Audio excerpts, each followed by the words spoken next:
Bien, tenemos que seguir analizando el tema. Vamos a abordar la guerra en Ucrania, por supuesto. Los últimos acontecimientos ahí los han escuchado ustedes, pero queremos ver qué va a pasar con la economía mundial. El Fondo Monetario Internacional básicamente ha dicho que las consecuencias van a ser severas, no solamente por lo que conversábamos hace minutos con el gerente de Mapa, que podría causar algún tema con especulación de precios y demás, que en el mundo ya el precio ha subido en 50, 40% de algunos granos importantes, sino también las sanciones económicas a Rusia. Rusia básicamente se está achicando en cuanto a su economía. Hay una recesión importantísima. El rublo vale 35% menos. Los ahorros de las personas en Rusia hoy valen mucho menos de lo que valían cuando esas personas pusieron su dinero. Hay cajeros automáticos que ya no están dando dinero a los rusos y está comenzando a generarse un pánico. Esto obviamente va a tener problemas incluso en Europa, en Estados Unidos, y claro que nos va a afectar a nosotros. El precio del petróleo ya está por encima de los $125 el barril. Esto, si bien podría ayudar de cierta manera a la economía nacional, igual le resta porque tiene que pagar el subsidio de diésel y carburantes. Bien, vamos a conversar con Andrés Guzmán para que nos ayude a entender este y otros temas. Él es especialista en temas internacionales. ¿Cómo estás, querido Andrés? Un gusto saludarte. Bienvenido a RTP Informa. Buenos días, Jorge Luis. Muchas gracias por el contacto. Bien, a ver, veamos un poco lo que las sanciones económicas a Rusia, las duras sanciones económicas a Rusia, que obviamente también van a afectar a Alemania, a Europa, a Estados Unidos, a Canadá y por supuesto al resto del mundo. El Fondo Monetario Internacional ya ha hecho una estimación que los daños a la economía mundial van a ser severos. Sí, efectivamente. Primeramente van a afectar duramente a Rusia, que va a tratar de atenuar los efectos de las sanciones con la ayuda que le pueda dar China, pero se estima que eso no va a ser suficiente como para mantener a flote a la economía rusa en el largo plazo. Y lo que se revela de todo esto es que, bueno, no se hizo un cálculo muy exacto de lo que podía pasar desde el punto de vista del gobierno ruso, porque, claro, se esperaba que vengan las sanciones y ellos habían acumulado reservas internacionales justamente para enfrentar esta situación.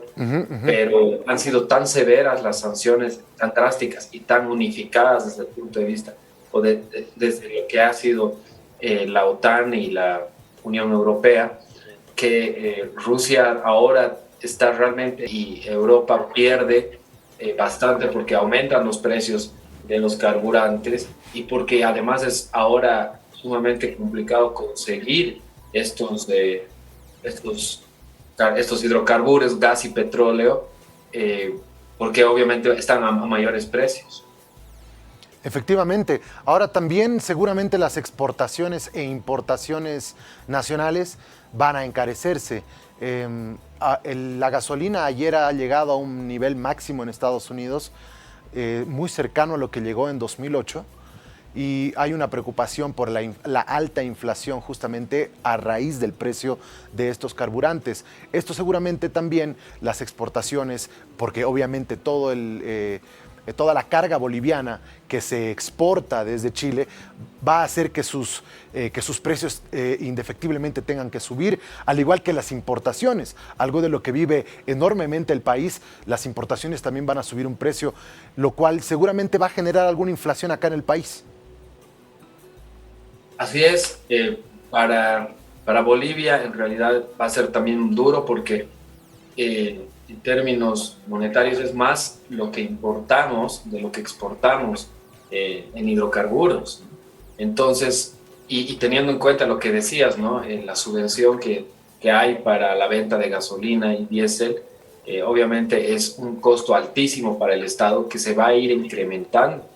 Entonces, en Bolivia ya tenemos que empezar a pensar en que eso no va a poder mantenerse mucho tiempo y que en todo caso vamos a tener que pensar en quitar el subsidio, ¿no? Lo cual va a generar más inflación o va a provocar una inflación en Bolivia que se va además a complementar con el incremento de los precios de los productos importados que llegan desde China y desde otros continentes, porque la cadena de suministros ya viene distorsionada desde los tiempos de la pandemia y eso ya estaba generando aumentos de los precios.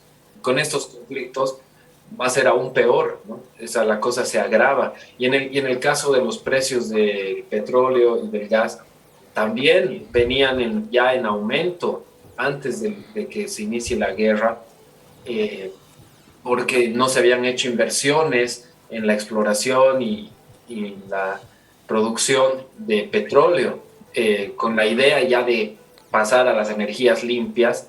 Muchos países no habían hecho las inversiones necesarias y eso ya estaba generando aumentos de precios, y ahora con la invasión esto es aún más, ¿no? Se agrava todavía más, y para Bolivia va a ser duro enfrentar eso. Claro, en un primer momento quizás algunos de nuestros productos de exportación sí vayan a generar réditos para nuestra economía, pero eso en el corto plazo, pero en el largo plazo las cosas van a ser muy difíciles. Efectivamente. Ahora pasemos un poco hacia dónde va la guerra. Pasemos a analizar estos escenarios en los que Rusia, a pesar de las sanciones, no ha retrocedido un milímetro. Sí, tal vez está enfrentando algunos problemas de abastecimiento, de recursos, de gasolina, de diésel, para poder seguir manteniendo toda la artillería pesada, seguir manteniendo a las fuerzas bien alimentadas. La guerra es muy costosa y Europa sabe muy bien esto. Pero, ¿qué busca ya Vladimir Putin? El sábado en RTP Mundo estábamos tratando de entender un país que va a quedar en ruinas prácticamente, porque los ucranianos no están dispuestos a deponer las armas, y Volodymyr Zelensky tampoco.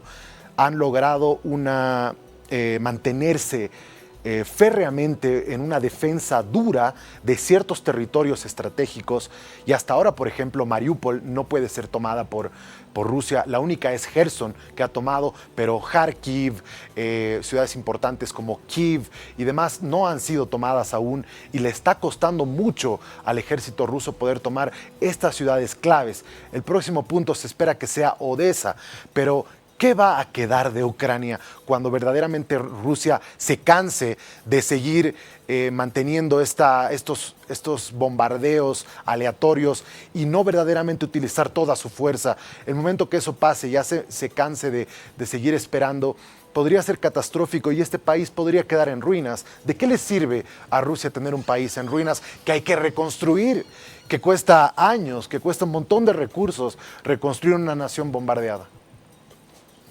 Así es, totalmente.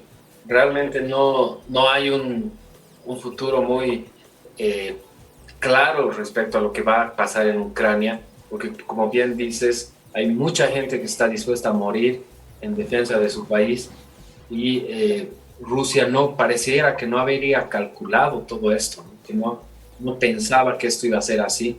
El tiempo está jugando en contra de Putin, porque cuanto más tiempo pasa, más es el costo, como bien dices, de la guerra. Y lo que están tratando de hacer, justamente con las reuniones que han habido entre las autoridades, es crear estos corredores humanitarios para que las personas de las ciudades, los civiles, salgan de la ciudad, y ahí ya puedan entrar las tropas rusas a combatir solamente con los que se queden, con los militares y con quienes estén dispuestos a luchar, ¿no? Pero ni siquiera los corredores humanitarios han sido respetados en Mariupol, sobre todo. Han fracasado 2 intentos de evacuación.